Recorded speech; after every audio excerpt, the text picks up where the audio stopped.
The stars stretched endlessly outside the viewing glass, tiny sparks scattered across a sea of darkness. To most people, the sight of deep space was lonely, frightening even.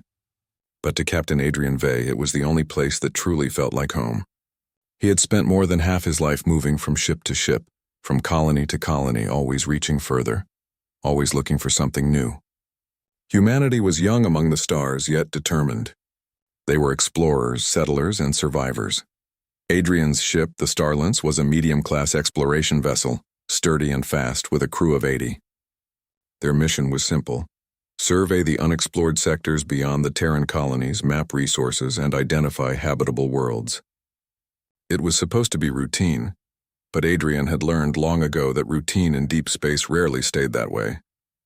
On the 6th month of their voyage, sensors picked up something strange. At first it looked like debris, maybe the remains of a battle, but as the ship drew closer, the object revealed itself as massive, too large to be wreckage, too intact to be only drifting scrap. Lieutenant Kara, his sensor officer, leaned forward over her console. "Captain, you'll want to see this." Adrian stood beside her and studied the readings.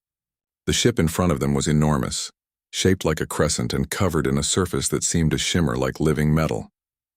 It gave off faint energy signatures, old but steady, as though it were asleep rather than dead. "That's no design I've ever seen," Kara whispered. "Nor anyone in the fleet," Adrian replied. His voice was calm, but inside curiosity surged like fire. Humanity had discovered ruins before. Abandoned stations, broken machines, whispers of civilizations long gone. But this ship felt different. It was not ruin, it was waiting. He gave the order. "Bring us into orbit. Send a drone to scan for hazards." The crew worked quickly. The drone zipped forward and relayed images of dark halls, shattered corridors, and large chambers lined with strange organic-like structures. There were no life signs, but faint oxygen pockets existed in some sections, enough to suggest the ship once held a living crew. Adrian stared at the hollow interior on the display. He felt a pull, an instinct as though the ship wanted to be found. Against the cautious protest of his first officer, Commander Hayes, Adrian ordered a boarding team prepared. "Sir," Hayes argued, "this could be dangerous. We don't know if it carries pathogens, traps, or automated defenses." "I know," Adrian said firmly. "But humanity has always learned by stepping into the unknown. If we leave without trying, we may never get this chance again." Within an hour, Adrian and a small team suited up and crossed the void in a shuttle. They entered through a massive breach in the alien hull, one side torn as though from an ancient explosion. Their boots clanged against the strange metallic floor, echoing into the hollow emptiness. The corridors were dim, lit only by faint pulses of blue light running like veins along the walls. The air was thin but breathable through their filters. Every surface looked grown rather than built, as if the ship was part machine, part organism. Lieutenant Kara murmured, "It feels alive." Adrian nodded. "Stay alert," they advanced deeper. Rooms stretched out like great hives, filled with pods and consoles that seemed fused into the walls. Whatever this species had been, they hadn't used the same cold mechanical designs as humans. Their technology breathed with a strange elegance. Then came the sound. It was faint, like a whisper carried through pipes, but it made the team freeze. Adrian raised his hand, signaling silence. The sound grew louder, a faint groan like someone in pain. "Life sign," Kara said suddenly, staring at her scanner. "Weak, but definitely there. Ahead 200 meters. The crew exchanged stunned looks. To find a survivor on a derelict this old was almost impossible. Yet Adrian felt no hesitation. "Let's move." They followed the signal into a chamber larger than any before. In its center lay a shattered throne-like seat, and slumped against it was a figure. It was not human. The being's body was tall and lithe, armored in what looked like broken plates of silver and black. Her skin, yes, her gleamed faintly, pale like starlight. Her hair was long, tangled, and silver blue, flowing like threads of liquid metal. She gripped a broken weapon in one hand, though her strength seemed drained. When Adrian and his team stepped closer, her eyes snapped open. They glowed faint gold, sharp and burning with defiance. With surprising speed, she raised the weapon, though it barely powered on. Adrian halted and raised his hand slowly, showing no hostility. "We are not your enemies," he said gently. "We found your ship adrift. We want to help." The alien's breathing was heavy, her voice rough when she spoke. "Human?" The word dripped with bitterness, but also with weakness. "Why, help me?" Adrian knelt slightly, trying to meet her gaze without threatening. "Because you're alive, and that's reason enough." For a moment she seemed ready to fight, but then her body shook and the weapon fell from her grasp. She slumped forward, unconscious. "Captain," Kara said urgently. "She won't survive much longer without medical attention." Adrian hesitated. This was the decision point. His orders were clear: recover alien tech, not aliens themselves. Bringing her aboard could put his crew at risk. She could be hostile, dangerous, even a spy. Yet something inside him refused to leave her here. He finally said, "Bring her carefully, we'll save her." Back aboard the Starlance, the alien was placed in the medical bay.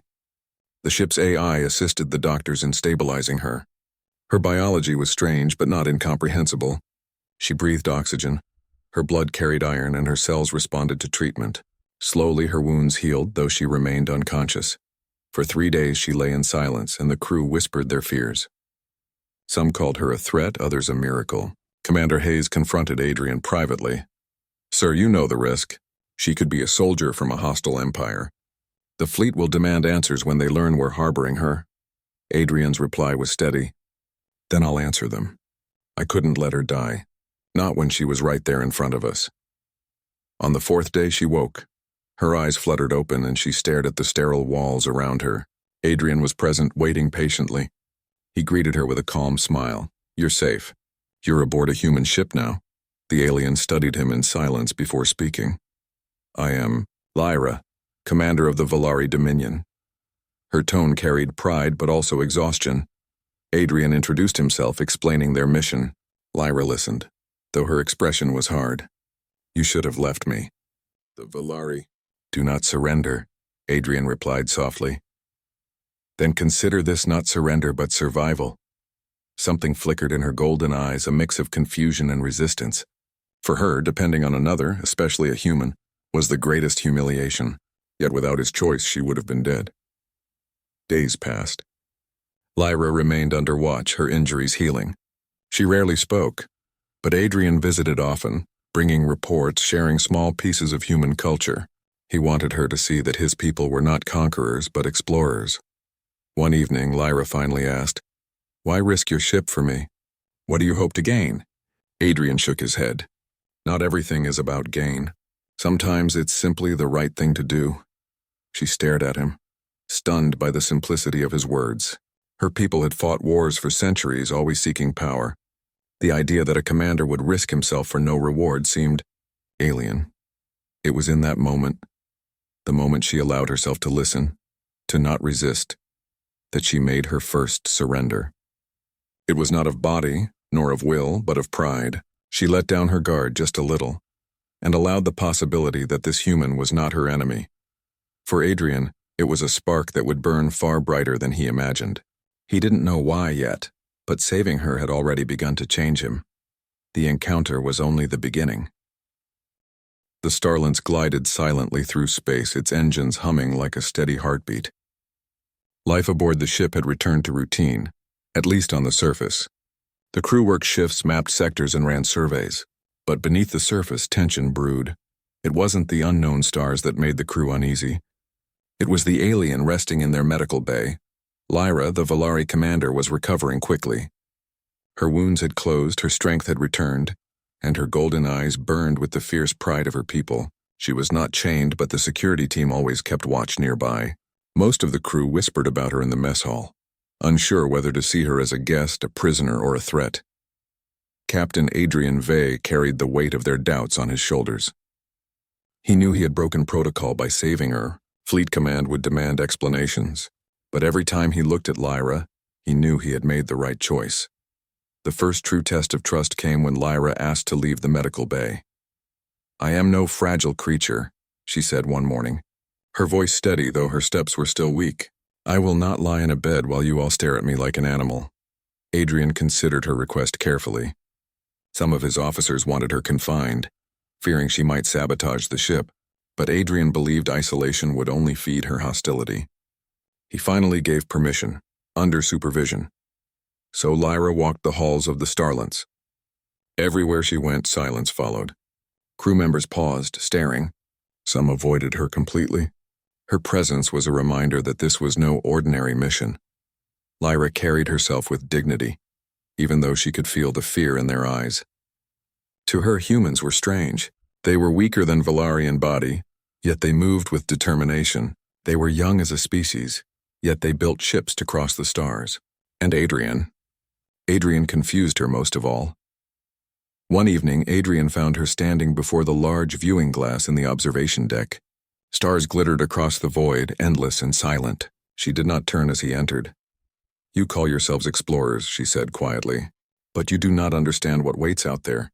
Adrian stepped beside her. "Then tell me." Lyra's eyes reflected the starlight. "The Valari once ruled these stars. Our fleet stretched across hundreds of systems. But pride led us into a war we could not win. The Draxith came, creatures without mercy. They destroyed us system by system. Now we are scattered, broken, hiding in the shadows." Adrian listened in silence. He could feel the weight in her words. For the first time, he saw not only a proud warrior, but a survivor, carrying the ashes of her people. "I should hate you," she continued. "Humans thrive while we fall, but—" She hesitated, her voice lowering. "You saved me when you had no reason. That I cannot ignore." Adrian turned to face her. "We don't see survival as weakness. We see it as strength. Maybe that's what makes us different." Lyra met his eyes, and for the first time she did not look away. Something unspoken passed between them, a fragile thread of trust. The alliance between them began slowly. At first, Lyra spoke little, answering Adrian's questions about her people with cold precision. But as days turned into weeks, she opened more. She described Valari technology, organic starships grown over decades, weapons that fed on stellar energy, and fleets commanded not by many but by few chosen warriors. In return, Adrian shared humanity's story. He spoke of Earth, of its wars and peace, of how humanity had struggled against its own chaos to finally reach the stars. Unlike the Valari, humans had not conquered through power but through persistence. They failed often, but they always rose again. Lyra listened, sometimes with disbelief, sometimes with wonder. For her, surrender had always meant shame. But humans spoke of surrender differently, not to enemies, but to necessity, to cooperation, to survival. It challenged everything she had been taught. Not all aboard the Starlets welcomed this growing bond. Commander Hayes confronted Adrian one night in his quarters. "Captain, this has gone too far. You treat her like an ally, but we know nothing about her true intentions. What if she's feeding us lies? What if she's leading us into a trap?" Adrian's jaw tightened. "I've seen her eyes, Hayes. She's lost everything. That's not the gaze of someone plotting conquest. That's the gaze of someone who's endured too much." Hayes shook his head. "I hope you're right, because if you're wrong, the entire crew will pay for it." The choice came sooner than anyone expected. 2 weeks after Lyra's awakening, the Starlets intercepted a signal. At first it seemed like static, but then the AI translated it. A transmission in a harsh, guttural language. Lyra froze when she heard it. "The Draxith," she whispered. The crew fell silent. Lyra explained, her tone sharp and urgent. "They are hunters. If they've sent a signal, it means they are close. If they find your colonies, they will not stop until everything burns." Panic rippled through the crew. The Draxith were a nightmare from old star records. Rumors of a species that left nothing but ruin behind. Adrian clenched his fists. Humanity had barely begun to settle new systems. They weren't ready for war against such a force. Lyra turned to him, her voice steady but her pride lowering once again. "You cannot fight them alone. But with my knowledge, with Valari technology, you may stand a chance." Adrian searched her eyes. He saw no deception, only resolve. This was her second surrender, not of pride, but of secrecy. She was offering him the one thing she had left, the legacy of her people. He nodded. "Then we fight together." The next days became a storm of preparation. Lyra shared designs stored within her memory, teaching the engineers how to adapt Valari energy cells to human weapons. She showed them weaknesses in Draxith attack patterns, strategies that once saved her people from annihilation, even if only for a time. The crew watched her carefully. At first suspicious, they slowly began to respect her. She worked tirelessly, her once distant pride now tempered by determination. Even Hayes, though cautious, admitted she was giving them an edge they never had. One night, as the ship floated in the quiet between stars, Adrian visited the observation deck again. Lyra was there, as always, staring into the endless dark. "You've changed since we found you," he said. She tilted her head slightly. "I was a commander who lost everything. Pride was all I had left. But pride does not rebuild a people, perhaps. Trust does." Adrian smiled faintly. "And you trust me now?" Lyra's golden eyes softened, though her voice held its usual strength. "Enough to fight beside you. That is no small thing." For Adrian, her words struck deep. Her first surrender had been survival. The second surrender, her choice to stand with him, was far greater. And though he did not admit it, he was becoming addicted to her presence, to the strength and vulnerability she carried at once. Then came the order from Fleet Command. A transmission arrived, demanding that Adrian return to human space immediately with the alien in custody. Fleet intelligence wanted to interrogate her, fearing she might be a threat disguised as an ally. The crew was divided. Some agreed it was safer to obey. Others argued they would lose everything Lyra had shared. The debate nearly split the ship. Adrian stood before them all in the command deck, his voice firm. "We will not hand her over. She is not a prisoner. She is an ally. If Fleet Command wants answers, they'll have them, but on our terms, not theirs." The room fell silent. Even those who doubted him felt the conviction in his words. When Lyra heard of his decision, she was silent for a long moment. Then she said quietly, "You risk your career, even your life, for me. Why?" Adrian met her gaze without hesitation. "Because you trusted me when you didn't have to. I won't betray that." For Lyra, it was a shock deeper than any wound. In her world, loyalty was earned only through power and fear. But here was a man who offered it freely, without demand. It broke down another wall inside her. She realized her pride was no longer chains, it was dissolving into something new. She surrendered again, not in defeat but in choice. She chose to believe in him, but fate gave them little time to dwell on trust. The next morning, alarms blared. The Starlets had intercepted a fleet on long-range scans. Draxith warships, 6 of them, cutting across the sector toward human space. Adrian stared at the display, his chest heavy. The enemy was real, and they were closer than anyone imagined. Lyra stepped forward, her voice sharp and commanding. "Then we strike first, together." And so, their alliance was sealed not in words, but in war. The atmosphere inside the Starlets shifted from quiet exploration to tense preparation. The Draxith fleet moved like predators across the star charts, their ships enormous and dark, built for one purpose: destruction. 6 of them advancing toward human space. For the crew of the Starlets, it was a nightmare come alive. For Lyra, it was a familiar shadow returning to finish what it had started. Adrian stood on the bridge, eyes fixed on the holographic display of enemy ships.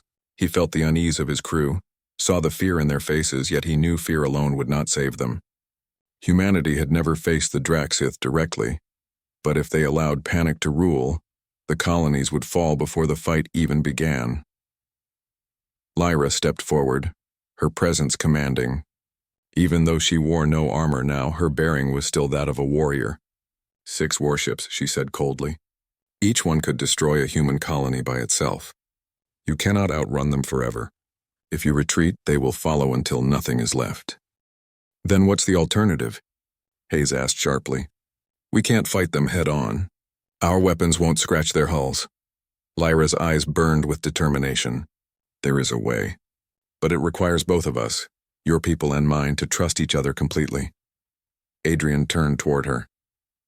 What are you thinking? She spoke slowly, as if weighing each word. There is a Volari warship hidden in this sector. An ancient vessel from the final days of our empire. It was built with technology far beyond what humans possess. It may be the only thing powerful enough to face the Draxith. The crew exchanged stunned glances. An ancient Volari warship, if it existed, could turn the tide of battle. But it could also be a trap. Hayes voiced the thought on everyone's mind. How do we know this isn't a trick? You lead us to this so-called warship, and maybe it's nothing but a graveyard. Or worse, a Draxith beacon. Lyra's golden eyes flashed with anger, but she held back her pride. Because if I wished you dead, Captain, I would not be standing here. I would have let the Draxith find you themselves. Adrian studied her. He could sense the weight in her voice, the bitterness of memory, the faint tremor of hope she tried to hide. He nodded. "We'll find this ship." The journey took 3 days. Guided by Lyra's directions, the Starlents navigated through a field of dead moons orbiting a dim, dying star. At first there was nothing, only rocks and silence. But then, nestled in the shadow of the largest moon, the sensors picked it up, a massive structure half buried in ice and stone. The sight silenced the bridge. The Volari warship was unlike anything Adrian had seen. Its hull was sleek and curved, like the blade of a crescent glowing faintly with dormant power. Even after centuries, it radiated majesty. "There," Lyra whispered. For the first time, her voice trembled. "The alien, the last of our great ships. I thought it lost." Adrian gave the order to approach. The shuttle carried him, Lyra, and a small team to the ship's surface. As they stepped onto its frozen hull, Adrian felt a strange vibration under his boots, as if the ship was aware of their presence. The entrance opened at Lyra's touch, organic metal shifting like living tissue. They entered vast, silent corridors. Symbols glowed faintly on the walls, responding to her presence. At last they reached the command chamber. A massive throne-like seat stood at the center, surrounded by panels and veins of light. Lyra approached it slowly, her expression torn between reverence and sorrow. "The alien will not respond to me," she admitted softly. "Only one who is deemed worthy by its core may command it." Adrian frowned. "Worthy? By what measure?" She turned to him, eyes steady. "The ship was built to choose leaders not by blood but by spirit. It will test whoever seeks its command." Adrian stepped forward without hesitation. He placed his hand on the glowing panel before the throne. At once, light surged through the chamber, blinding and brilliant. The ship came alive with a deep hum, light spreading like fire through its veins. Adrian felt something reach into him, not physically, but into his mind, his very being.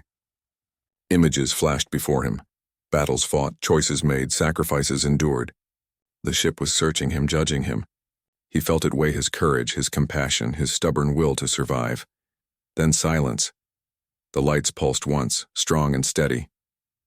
The throne glowed brighter, and the ship's systems awakened fully. Lyra gasped. "It has chosen you." Adrian opened his eyes, breath heavy. "Then let's put it to use."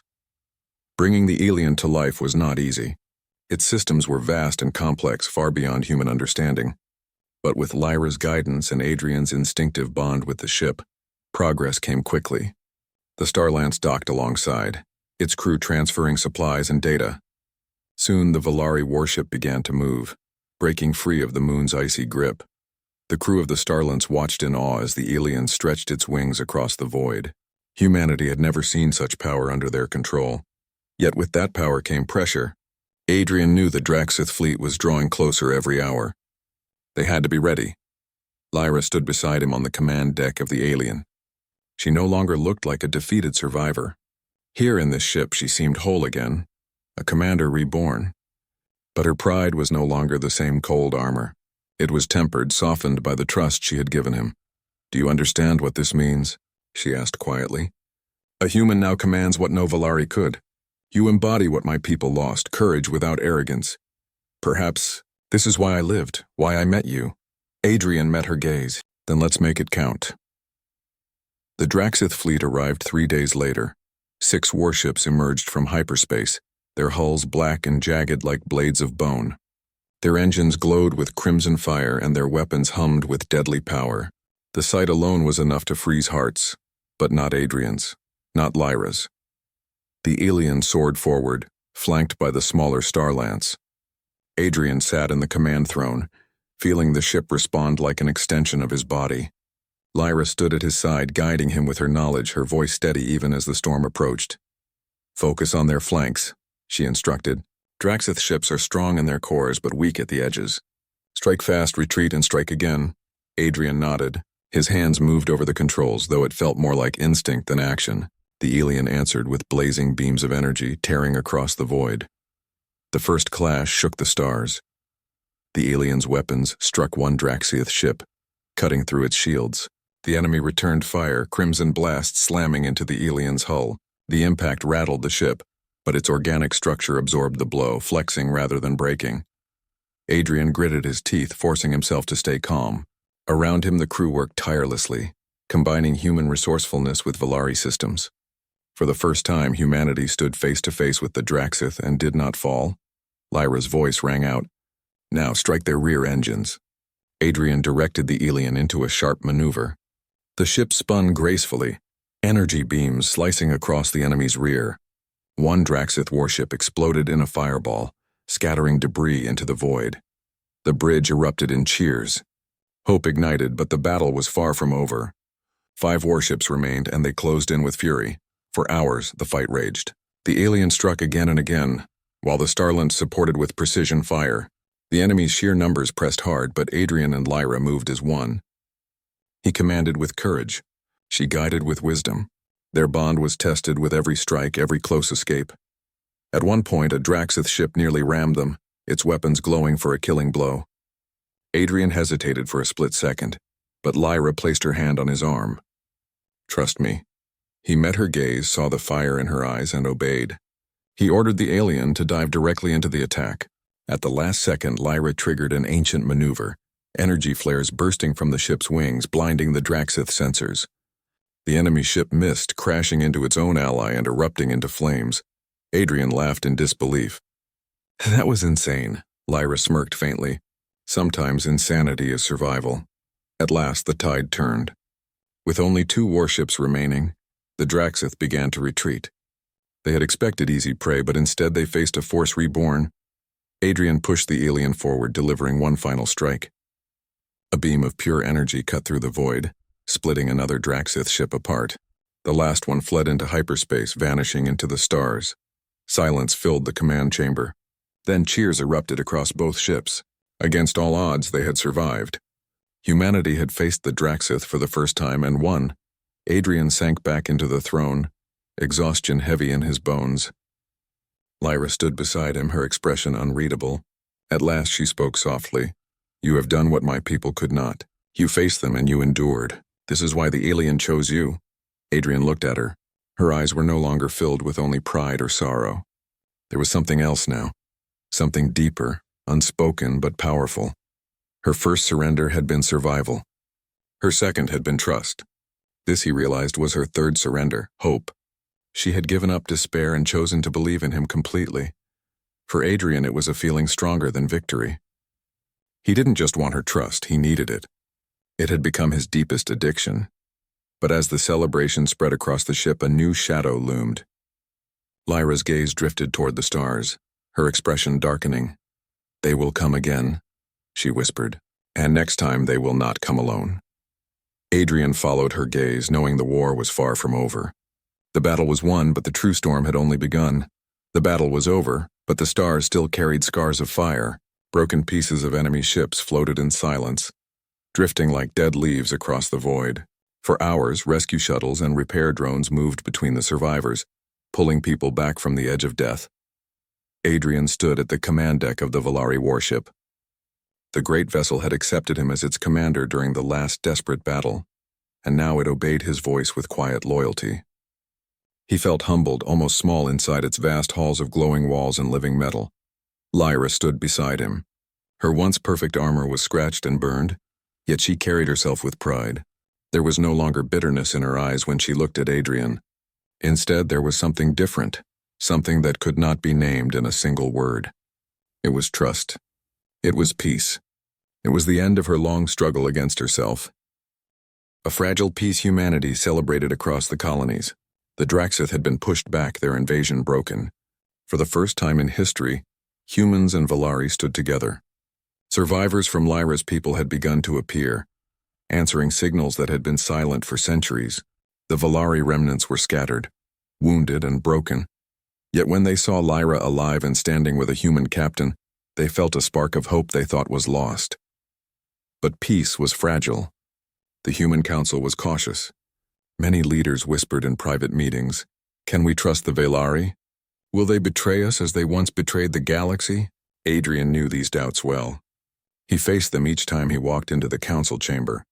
Still, he refused to let fear guide the future. One day, as he stood with Lyra on the viewing deck, she asked quietly, "Why do your people not claim victory for themselves?" Without you, they would have been destroyed. Why share it with us? Adrian gave a small smile. Because victory means nothing if it doesn't build something better. If we only fight for ourselves, we'll always be alone. But if we fight for each other, maybe the galaxy will finally change. Lyra listened. Her people had never thought this way. To the Volari, strength had always meant dominance. Yet this human spoke of strength as something else, a bond, a bridge.